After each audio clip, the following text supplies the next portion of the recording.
Everyone, thanks for coming out tonight. I'm Mike Knuckles. I'm the commercial horticulture coordinator educator here at CCE Jefferson County.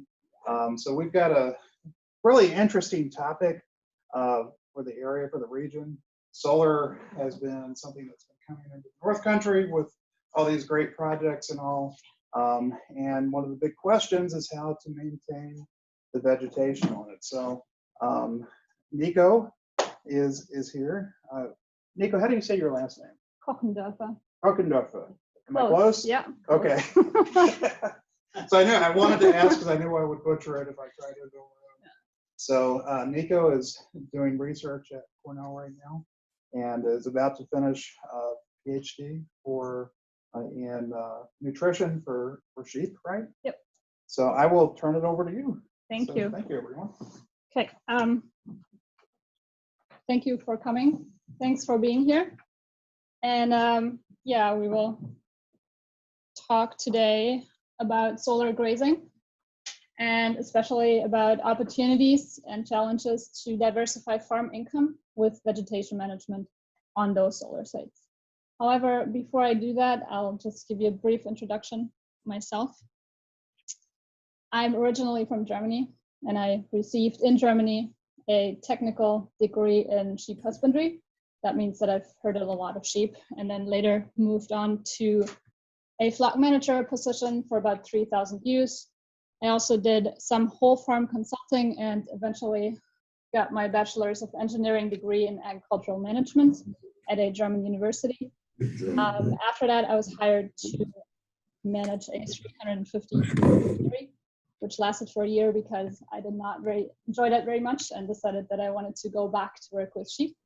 And that's when I made the transition to the US. And in 2015, I started working towards my PhD at Cornell University with Dr. Mike Toney in the Animal Science Department. And in fact, I'll be graduating from there in May very soon. And my dissertation research actually has nothing to do with solar grazing. I work on management and nutrition for dairy sheep, right? But in 2018, Mike Toney and I, we had the opportunity to start a couple of research projects on solar site grazing studies, and we decided to increase or diversify our portfolio, right? So to sum that up, this was my, I have a postdoc position at Cornell, and I'll be working on solar grazing studies for the next 1.5 years, right? So I'll be working on exactly what I'm presenting on, just with my postdoc and not my PhD. This was my office in Germany. This was my office for the past 3 years, the milking parlor, right? Milked a bunch of sheep. Over the summer, I saw a lot of this, sheep under panels. And then also, I see a lot of sheep when I come home because my partner, Lewis Fox, and I, we have a 250 Katahdin head flock in Cortland, New York, and they are also grazing on solar sites throughout the grazing season, right? So that brings me right back to the topic, solar grazing. So what is solar grazing? ASGA, that's the American Solar Grazing Association. It's a relatively new industry association that formed in 2018. They define solar grazing as the practice of grazing livestock on solar farms. So now why do I have that slide up there? Because I think it's worth noting that sheep are probably the only ruminant species that should be used to graze these solar sites, right? Because the panels are relatively close to the ground. Cows and horses are too big, and we all probably know that goats like to jump on things and chew on things. So as of right now, we probably should stick with sheep, right? And yeah, low mount solar arrays, ground mounted solar arrays. When we're talking about solar grazing, what does that mean? Right? It's basically vegetation management with sheep of these power plants, because that's what they are. They're power plants, right, for electricity generation. So what that means is that the sheep farmer or the sheep owner enters paid grazing contracts with operation and management contractors of those power plants. And that means that the sheep farmer will have to hold liability insurance It depends on the contract, how high that insurance is going to be. And it also means that the farmer sells a service to that plant O&M, and that means that sales tax is going to be involved, at least in New York State. I think that's different in other states, but for New York State, sales tax will apply. Solar grazing means that those sites, instead of traditional landscaping, like mowing, string trimming, and herbicide use, will be managed by sheep. Right? And the overall goal and the most important thing in those contracts is that panel shading will be prevented. Why? Because again, it's a power plant, and the more shade there is on the panels, the less electricity will go. So this is what we want to avoid at all costs. And this is what these sheep up here were actually really successful with, vegetation management. In that contract that is being entered, obviously there's also parts of that contract where you will have to adhere to certain standards as a sheep farmer. That means those sites shouldn't be overstocked and overgrazed. The grazing density should be adequate. Animal welfare standards have to be upheld, right? So the animals have to be checked regularly. They have to have access to water, minerals, and overall care. They have to be ear tagged and adhere to the state regulation.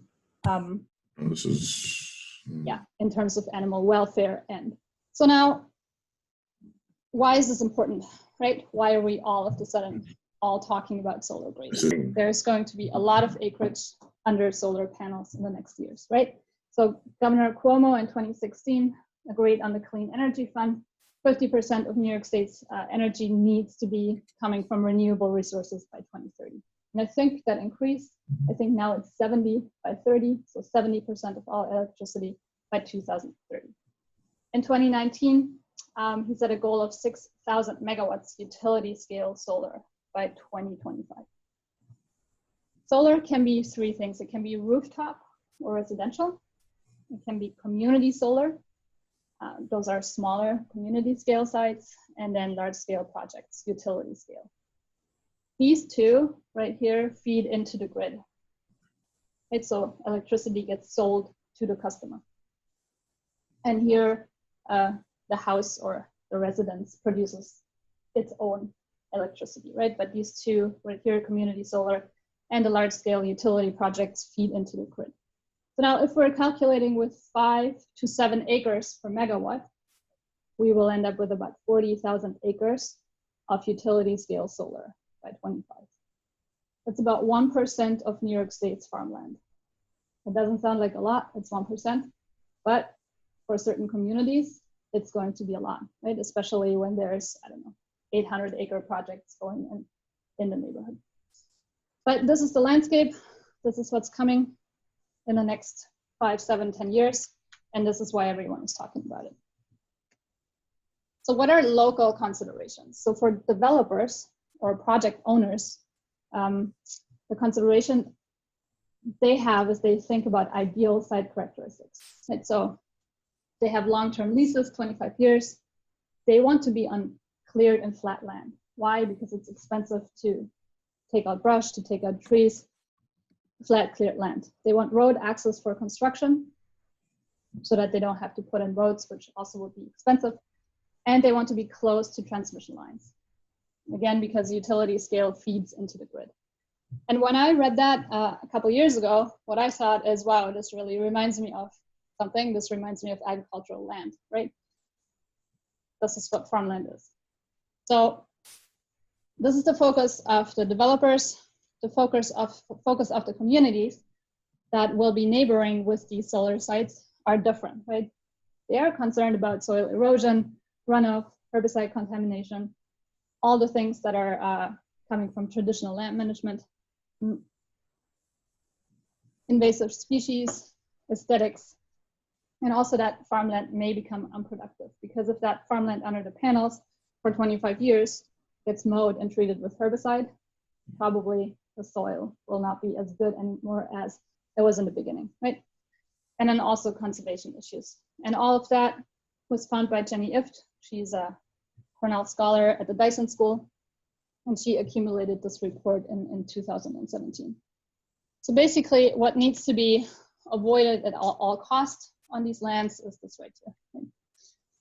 And essentially what that means for communities or for policy, it means that there could be a tug war happening, right, between agriculture, communities, and renewable energies. Does that make sense? Not so much, right? Because we should all be interested in the same things. We all want healthy soils, healthy agricultural communities, and we also want renewable energy, right? So how can we get out of that tug war and into a scenario where we can all work towards the same things, agrivoltaics, to just co-locate it, right? To have grazing happening on those sites.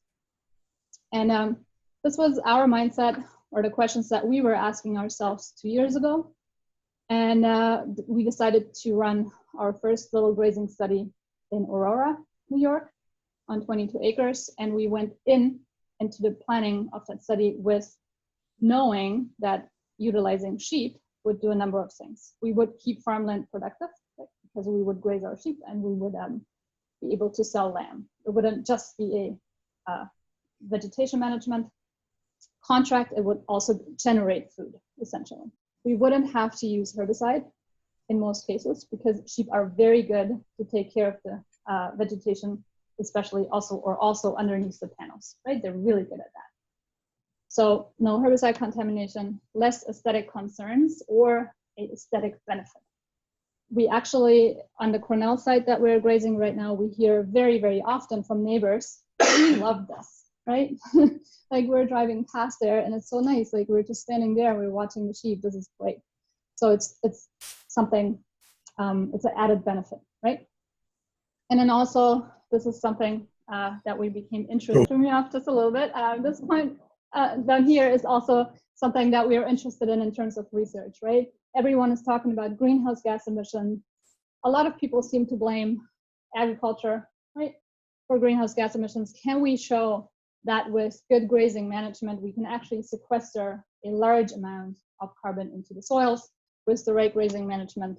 And can that also become a benefit of grazing those solar sites or further down the road in terms of research? And so in that grazing study, the question that we were asking in 2018 was, can grazing solar sites increase farm viability and diversify farm income? In other words, can this be an actual benefit for farmers? Is it feasible for farmers, right? Like, is it feasible to actually say, okay, I'm going to take my flock or a part of my flock and I'm going to graze the solar site that may be 20 miles away or 15 miles away. And then also importantly, can it actually compete with traditional management? For sheep farmers among us, we all know that. We know that sheep are very, very effective as mowers, but we need to show that to, for example, O&M companies that are responsible for the vegetation management of those sites, right? We need to show, okay, sheep can actually be effective in doing that. Can it compete in terms of dollars per acre, or in other words, are the sheep cheaper than traditional management? And then also, yeah, are they successful in preventing panel shading? And with all that, for sheep farmers, what are the challenges? What are the opportunities exactly, right? And I may have mentioned that in the beginning. If you have questions at any time throughout this presentation, just ask away. I don't mind to be interrupted at all.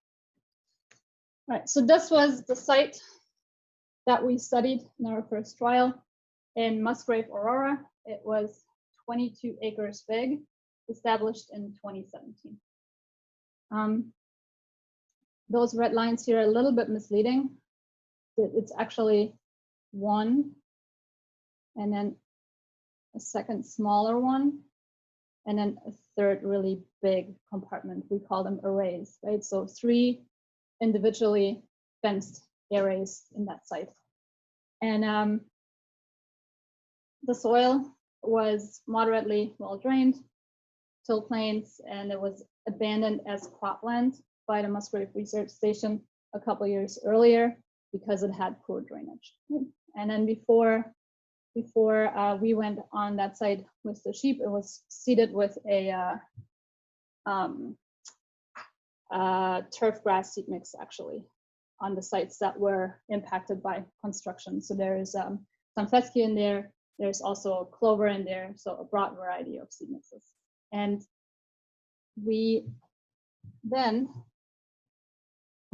in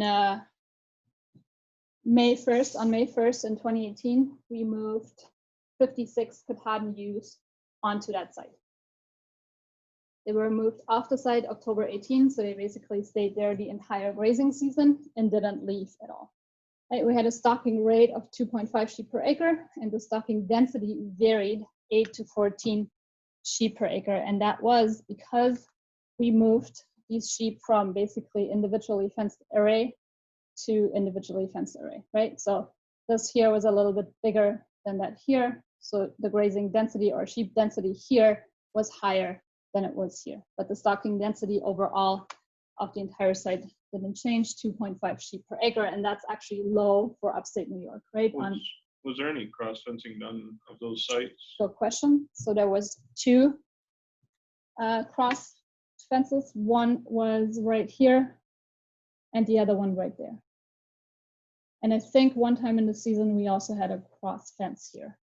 So basically, those were not fixed fences; they were electronet, and we put them in when we needed to put them in. I think a couple of times in June, we had to section off a portion of the array to get the vegetation even done. But I'll go into detail about electronet a little bit later. Okay, so 8 rotations we had within that site. We checked the sheep 3 times per week. And we found that that is actually an average, right? So 3 times per week, you have to go and check. The checks took 45 minutes every time, and they took so long because the sheep hide from you, right? So sometimes you have to go and look for them. They usually stay together in one flock, we found. A couple of times they sort of separated, especially in bigger compartments, right? And then you have to go and look for 2 flocks, but yeah, it takes a little while. And one should never underestimate the time you spent on your knees, crouching underneath the panels. That's a real consideration because they're very smart and they pick up very, very quickly that if they just stuck underneath the panels, you will be very, very slow in following them, right? The consideration. Invasive species, we had sadly black swallowwort growing there. We don't know yet what we'll do about that. We'll see. That's a bit of a problem. Will the sheep eat it? No, they did not touch it. They also weren't hungry. So I can't say what happens if you actually significantly overgraze the pasture, and they actually do get hungry, but for us, that was not a problem at all. We had 0 parasite issues. We FOMACHA checked them, I think, every 6 weeks. There was nothing, no one had to be treated, no health incidents at all, and also no predation issues, right? Because fixed fences, fixed perimeter fences, no coyotes, nothing got in. So we had 0 incidents there, which was great. We also had no dogs in there or other guard animals whatsoever. All right. So that site was subcontracted. What do I mean by that? A landscaping contractor was carrying the contract with the O&M of the site owner. Right? So what that means for the sheep farmer is no liability insurance, because that liability insurance and the contract is held by the landscaper. And then the landscaper goes ahead and subcontracts to the sheep farmer. That is a scenario that seems to be pretty common. That has advantages, right? Because you don't have to carry liability insurance. For us on our farm, it's about $1,000 per year.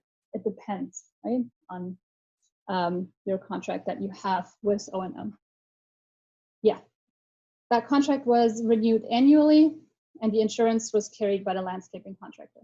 The main disadvantage of that system is that you will receive less payment per acre. Right? So the landscaper, in that case,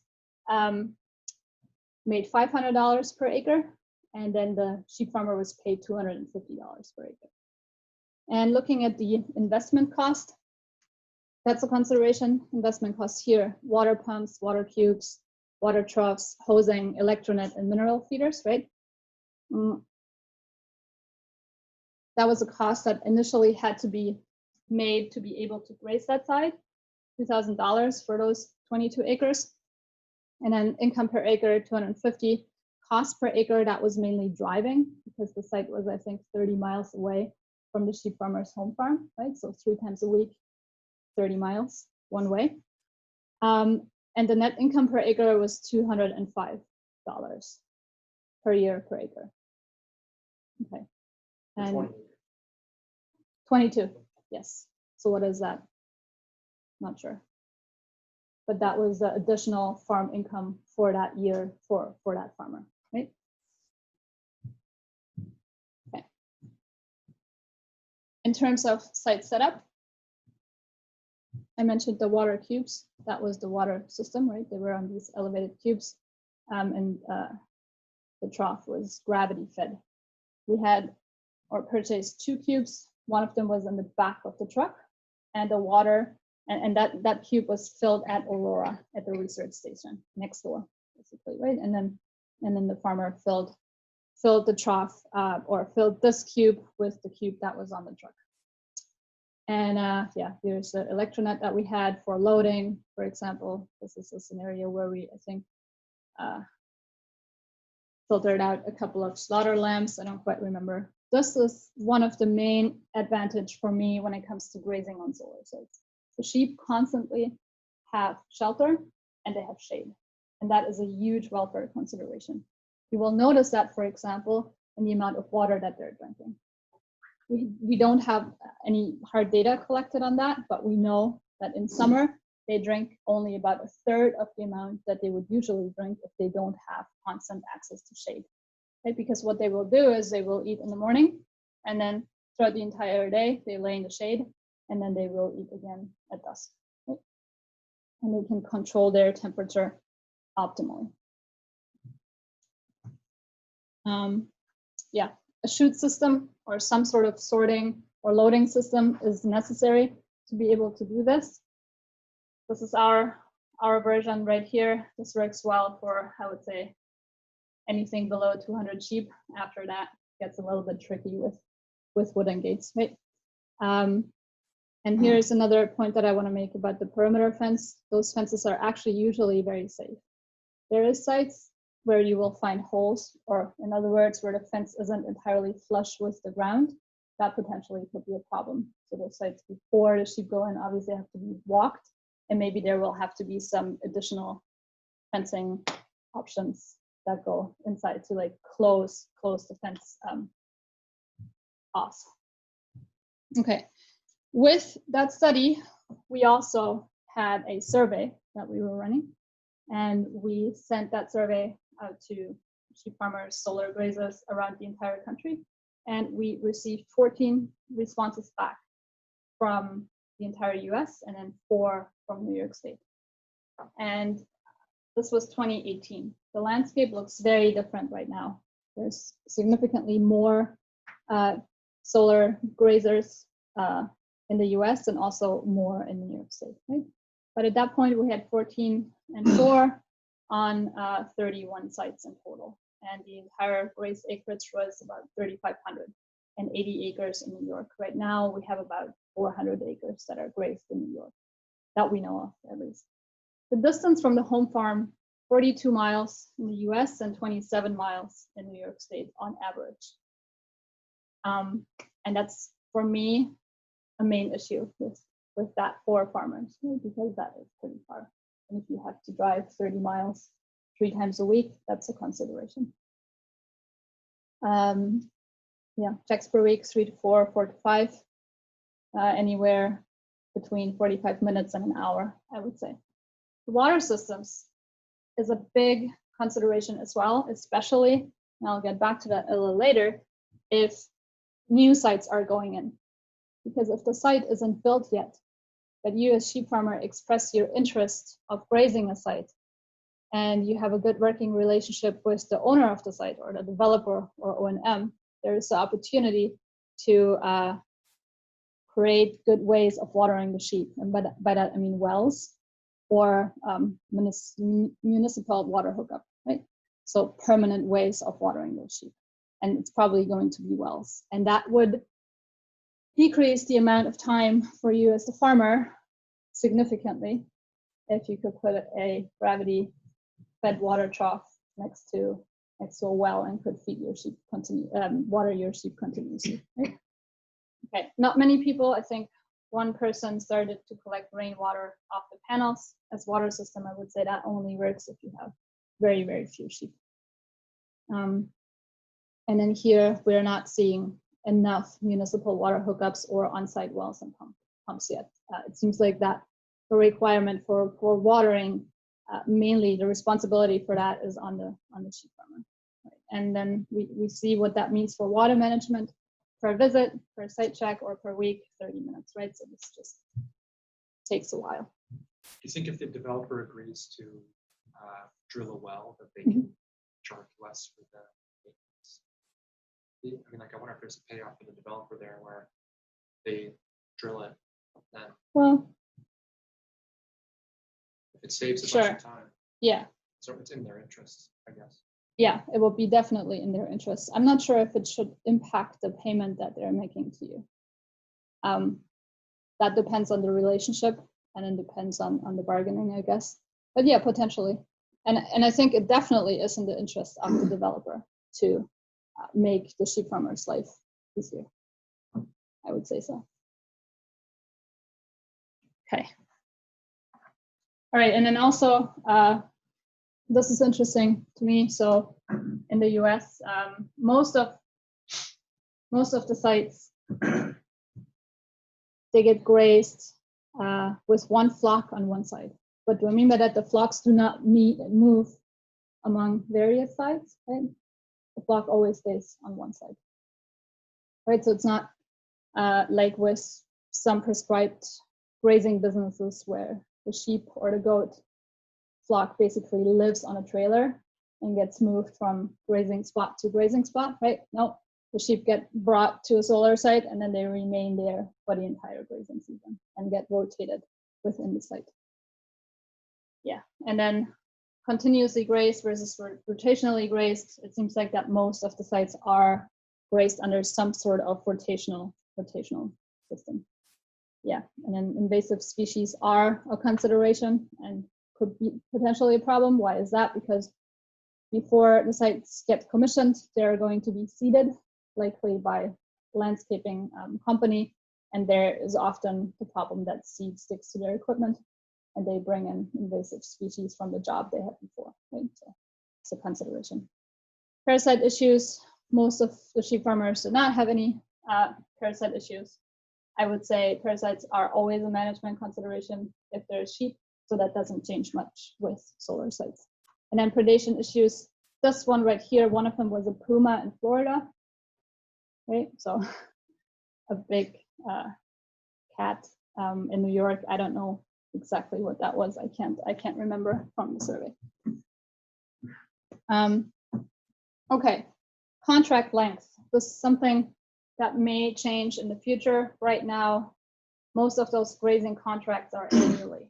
Right? So that is a disadvantage for a sheep farmer. Why? Because the investment costs for water system, for example, or mineral troughs or electronet are relatively high. If there is only a 1-year contract, it may be difficult, right, to enter that kind of relationship with the insecurity. Will I be able to make that same amount of money next year again? Will this be a long-lasting relationship, or will someone else take over for me next year? Right. Okay. Again here, the investment costs for water management broken up, water pumps, tanks, and water troughs if there is not a permanent water system on site. And then again, income differences in that survey in the US, 296 when the site was subcontracted versus directly contracted with the site O&M. And in New York, this was the average income for sheep farmers when the site was subcontracted, and this was average when the site was directly contracted with O&M. And that is per acre per year. It's not including like product sales, like meat sales. No, or anything. that is just for the vegetation management. This is basically what you would have to pay sales tax on for your vegetation management. And yeah, there is right now no comprehensive budget of a solar farm operation, solar sheep farm operation, where sales for meat, etc., would be included. Not to my knowledge at least. And then cost per acre, 118 in the US versus 46 in New York. And again, most of that was driving cost for diesel, right? Leading to a net income per acre, potentially $509 in New York. So those are ballpark numbers. I would say that all of that depends on your relationship with the O&M or the developers of the solar sites that you're interested in grazing. We concluded from that study that there is a bunch of opportunities, right? So yes, definitely there was increased farm income, substantially in some cases. The on-site management was feasible. So the answer to the question, can we actually do this? Is this doable? Yes, absolutely. Right? It is absolutely doable. There's a couple of things that need to be paid attention to. Like, for example, you really should have a good sorting system, a good chute system that is portable and that you can bring to the site that you're grazing. That's something that's very important. But overall, we were successful in the vegetation control, and we were successful in keeping our sheep fed and healthy on that site. The challenges, number one, distance to home farm, the driving, and then also the transport, because transportation potentially can also be a huge investment cost. Are you paying someone to pick the sheep up and driving them to the site, or are you going to invest into a trailer? Either way, it is going to be a cost attached to that. Trailer size is also a problem. If you have a smaller trailer, there's going to be a lot of trips involved, right? If you want to put 100 sheep on a site somewhere, it's going to take a while until they're all where they need to go. And then also, so to me, this whole solar grazing thing is an optimal strategy if you want to grow your flock, because you're constrained with the acreage that you have at your home farm, but you can put your sheep onto the solar sites and with that grow your flock, given that you have enough barn space for the winter. Right? However, if your intention is not to grow your flock, if you just take your sheep and you move them away from your home farm and from your summer pasture on your home farm and you put them on the solar site, if you can't mow at home, then you will end up with undergrazed acreage, right? And brush, et cetera, et cetera. So that is a consideration for us. For example, we are farming on a very steep hill. If we don't have our sheep at home over the summer, in 5 years, it's going to be woods, right? So that's a consideration, something to think about. If that's not the case, if you're able to, for example, mow your home farm and make winter feed yourself on those acres instead of buying winter feed, then it's almost optimal, right? So in conclusion, this was a very, very successful preliminary trial, and what it did was unveiling many benefits for farmers. And I said it before, in 2019, we had 300 acres in New York State. It's a fast-moving industry. Cornell alone will add another 100 acres, excuse me, next year. And then also, yeah, ASGA, the industry association, American Solar Grazing Association, has formed with that, providing an immense amount of support for sheep farmers, right? So there is support, there's people to help with that. And overall, there is growing interest and support for sheep grazing, right? So it just becomes a very buzzing topic. Okay, so pros and cons, you can grow your flock with that. You can produce winter feed at your home farm by putting your animals to graze somewhere else. You can diversify, increase your farm income. For example, finishing feeder lambs would also be an option, right? Buying feeder lambs from somewhere, putting them there to finish. Doing a grass-fed business, great opportunity. Pasture hygiene in terms of parasites, right? If you struggle at home with overgrazing or rest periods that are not long enough, solar sites could be a great way to take the pressure off your home farm. And then marketing opportunities, there's a lot of value-added stuff. I'll go into that in just a second. Yeah, and basically you will be able to diversify farm income. The cons, I've already mentioned that, undergrazed acreage at home, not enough barn space to grow a flock, maybe, right? Driving hours, insurance requirements, there's paperwork involved, there's cost attached to that, transportation, trailer, handling on site, if you don't have a chute system that works, that you're comfortable with, moving animals, sorting animals, working with animals can become a struggle. And I am speaking out of experience. It's not fun if you don't have a system that really works for you. And yeah, it needs investments, water, mineral feeders, fence, etc. In terms of marketing opportunities, value-added products are actually a big deal. So there's a bunch of things like that out there already. Bear Ranch in California, for example, sells climate-friendly wool. So they jumped onto that whole carbon sequestration topic, right? So with grazing management, we will sequester carbon in the soil, meaning we are saving the environment, and thus we can shear our sheep and sell climate-friendly wool. Great. North Face buys wool from solar farms. Sunrays Foods is in North Carolina. They send meats by mail. This is their logo down here from their lamb that was grown on solar sites and sun rays, right? Honey products from bees that are living on solar sites. Yeah, and then also the California Fiber Shed collaborates with sheep farmers grazing solar sites. So what I mean by that is that there is a huge opportunity to sell value-added product locally. Right? Come up with a brand, collaborate with other farmers, etc. There's many, many more ideas out there that could be pursued. Right? Okay. Are there any questions so far about this? Any comments? Okay. Then I would like to move on to a case study, right? Just to walk you through the process, how solar grazing works when you find out that there will be a site going in next to you, right? What do you do? What will happen? And the farm, the solar farm that I would like to illustrate this by is the Cascadilla Community Solar Farm. This is adjacent to Cornell campus. Cornell campus is somewhere over there, right? So it's about 5 minutes away from the animal science building. And it's a 108-acre site, I believe, that is basically in 2 big portions on like 2 sides of a main road, right? And we are doing research on the south portion of that entire project.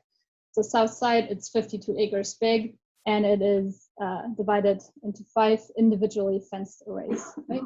So we have array south 1 here, with the gate indicated by that star right here. S2 is here, S3, S4, and S5, right? So 5 individually fenced arrays that each have a gate and a separate site access. Sadly, there is no gates in between 2 sites, right? So what does that mean for us? If we are moving our sheep, we're loading them onto a trailer right here, and then we're driving them over there, which is literally like 200 meters, unload them, and then we're doing the same thing 10 days later again, right? So this is something that in an ideal world would have been discussed prior to the sheep being on there, right? Because it would not have been very expensive to add gates here and here and here and there, right? So that it would have been easier for us to move the sheep directly without a trailer.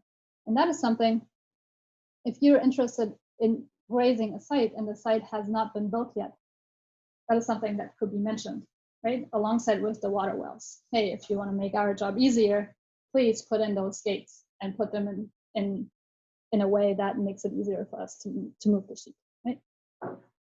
Okay, so let's say this project is going up. Who owns the thing? Like, who would you talk to? How is this whole construct being set up, right? So first, you will always have a landowner. In our case, it's Cornell University. Cornell owns the land. True Green Capital is a, I think, Connecticut-based asset management firm, and they own the project, right? They own the Cascadilla solar farm.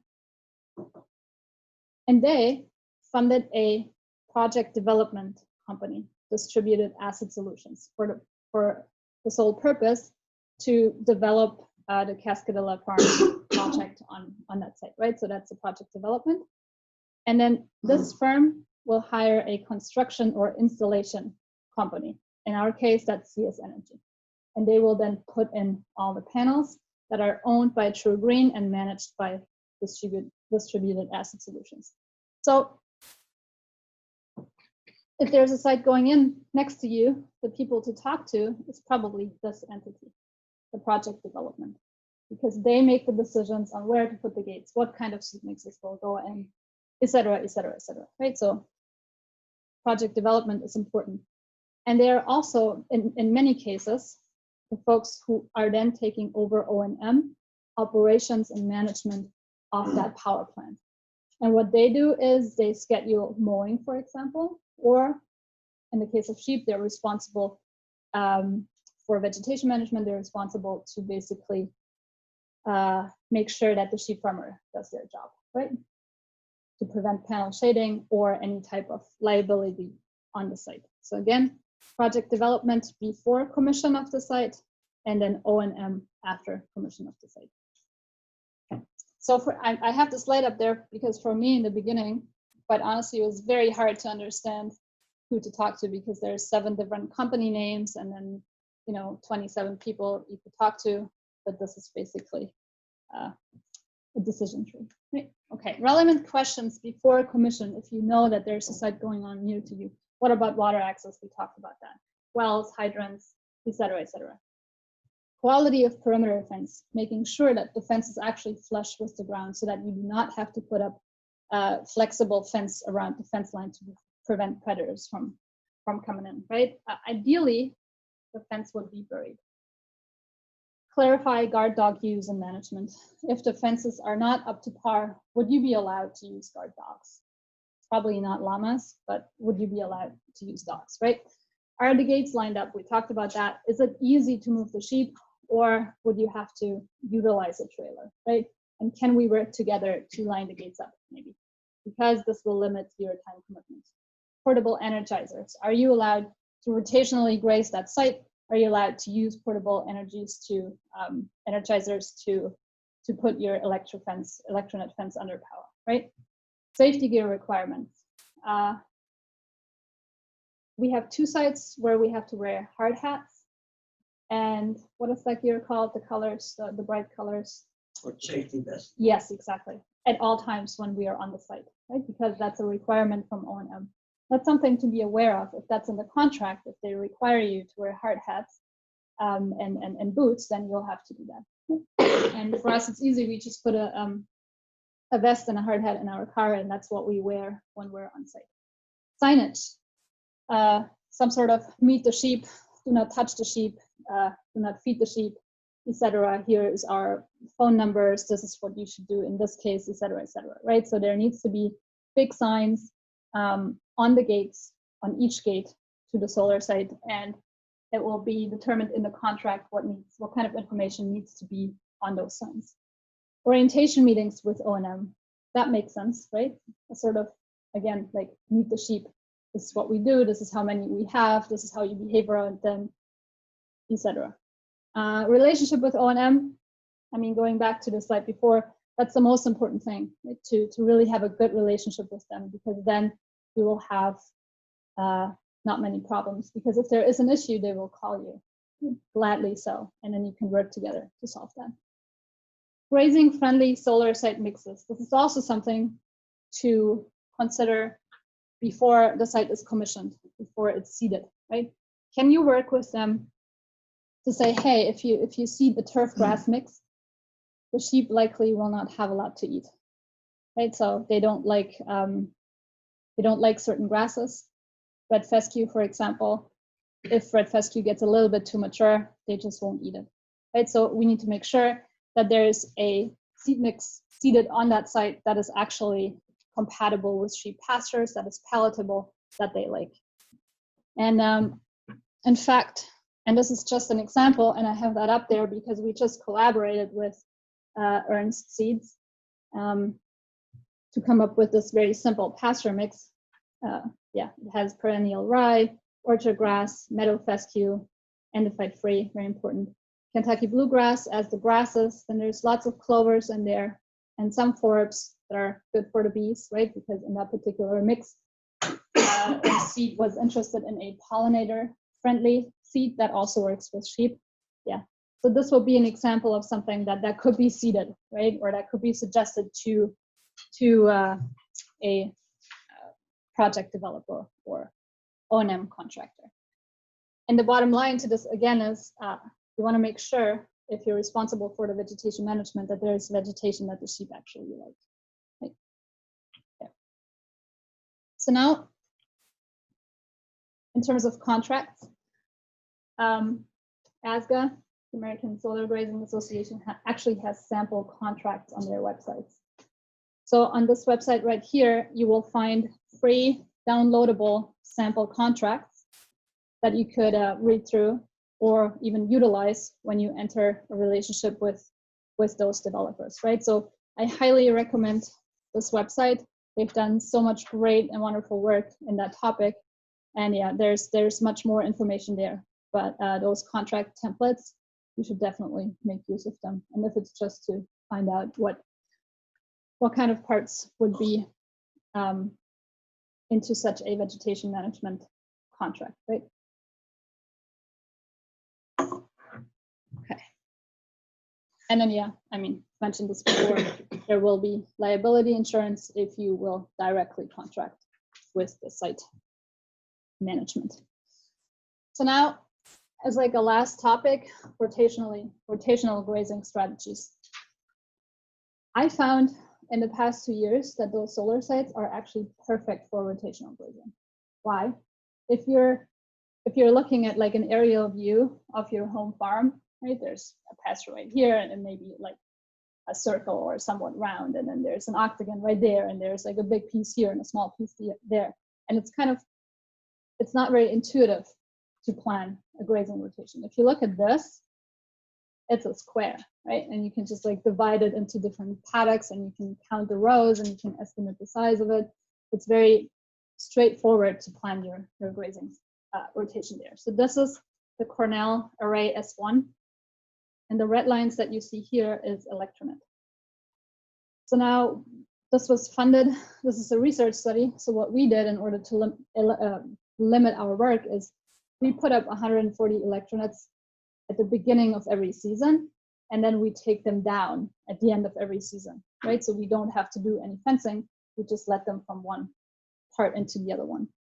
Obviously, that's not how you would do that, right? Or that I at home would do that. No, this is about 4.5 electronets right here, and this is all you need, right? If you start your grazing up here in that corner, you need those 4.5, maybe 5 electronets, and the sheep can stay in there, let's say 4 or 5 days, right? Or 7 days, or however long. It depends on the size of the array and the paddock. And then you need another 4.5 or 5 electronets right here, and you can let them over into this array, right? And then that can be taken down and put up here, and so on and so forth. So when thinking about those grazing paddocks, obviously you can't go that way, because putting a fence underneath the panels, that just wouldn't make sense, right? So you go along the panels, and you go from perimeter fence to perimeter fence, and you can very easily just imagine these different grazing paddocks right here. And so the way this could work for a really, really big project is that you can divide certain sections, right? So here, the red sections right there, 117 acres. And that could be divided into 5 individually fenced arrays, right? And you could get 24 grazing paddocks out there, and so on and so forth. So this is like the way how we are imagining or planning these grazing rotations in really big projects. But if we look at a project like this, or a site like this, right? You can have, let's say, maybe 5 paddocks in here, and then you move them into here, and then into there, maybe 3 paddocks, and then maybe 4 paddocks here and 5 here, or something like that, right? So you can adhere to, let's say, a 40-day rest period between grazing, and you can just move them within these individually fenced arrays from paddock to paddock, and achieve actually a really, really good rotational grazing system. And just to give you an outlook of what will be published on Cornell websites pretty soon. And by that, I mean before summer.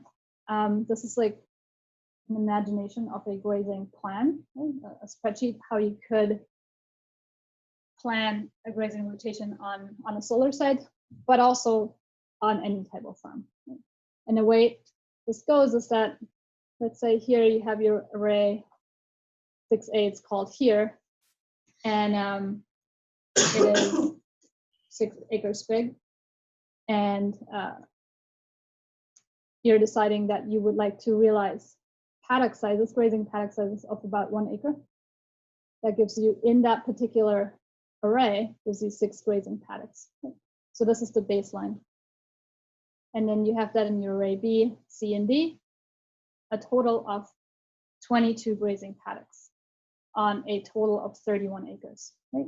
So all of these arrays will be your individually fenced arrays, and that whole thing together is your 31-acre community solar farm, let's say. Right? And then you set your rest period, 45 days, because maybe it's August, right? And 45 days seems adequate for the amount of vegetation that is growing. And that means with your paddock sizes here and your paddock numbers is that you will have to move your sheep every 2 days. Right? So every 2 days, the sheep are getting moved into a different paddock. And then, so this is how I like to look at vegetation. I like to take samples. I think that's especially important when let's say you take on the job of vegetation management on a new solar array. You want to make sure that you know what is growing there and how much is growing there and how much the dry matter that is growing there can support your sheep. Or in other words, how many sheep can you actually stock that site with, right?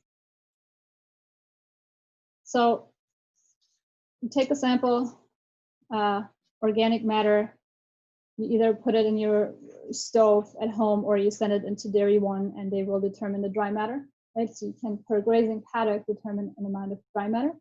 And then we know that sheep, let's say, eat 3.5% of their body weight in dry matter per day on pasture. Right? So that's a calculation. This can be adapted right here. This is published, widely published in research or in the literature. This can be adapted when it's really hot. It could go down to, let's say, 2.5%, etc. Right? It also depends on the size of the animal. So right here, the average sheep weighs 140 pounds. And that means that the dry matter intake per pound is at 4.9. And according to the samplings that happened up here, this 31-acre site with its 22 grazing paddocks and a 45-day rest area, rest period, can support a total of 115 sheep, which leads to a stocking rate of 3.7 sheep per acre. Right? It's one way to do it. By any means, you don't have to do this, but this will be published with instructions very soon, and it will go on the listserv and on the ASCA site and everywhere. So if you would be interested in doing it that way, you could, right? And just again, as a summary, you start out with the acreage that you have. You move on with determining how much dry matter is actually growing there. You set a set parameter of how much you think your sheep will eat according to the literature, and then you will end up with a number of total sheep you can stock that site with. And you should be good to go. And then you can adjust that number throughout the season, throughout the months of the grazing season, or every year, right?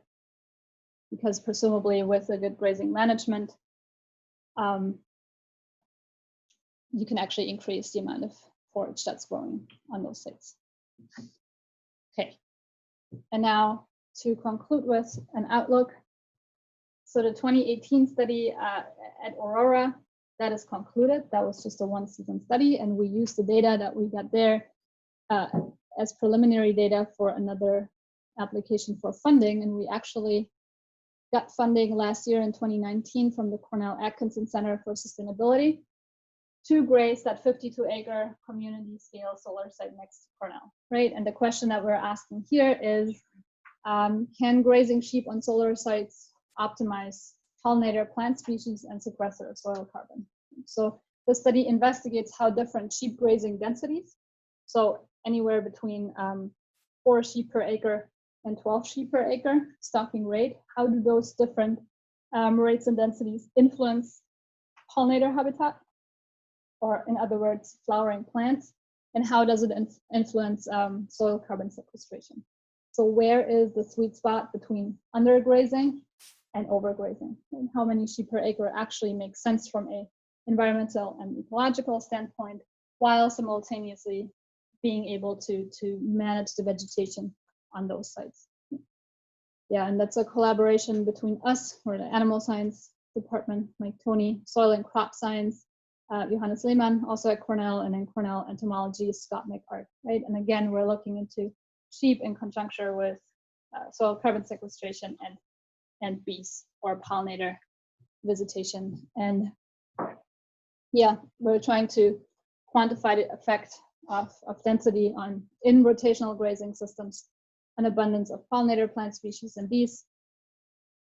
And then again, density of sheep in rotational grazing systems on bulk density of soil and soil carbon sequestration. And then also, because I think that's one of the key points, how can these solar sites actually increase the opportunities farming communities have in upstate New York or in the entire state, right? And how can we best manage to capitalize on that, right? And to maybe potentially increase the New York State sheep flock or increase the price we get for lamb, find better ways to market, maybe with value-added marketing, et cetera, et cetera. How can we achieve more economic viability for New York State sheep farmers? And I think that is actually, with all that research, our main concern, and I hope that we will, in the next couple of years, get much more answers on how to do that in the future.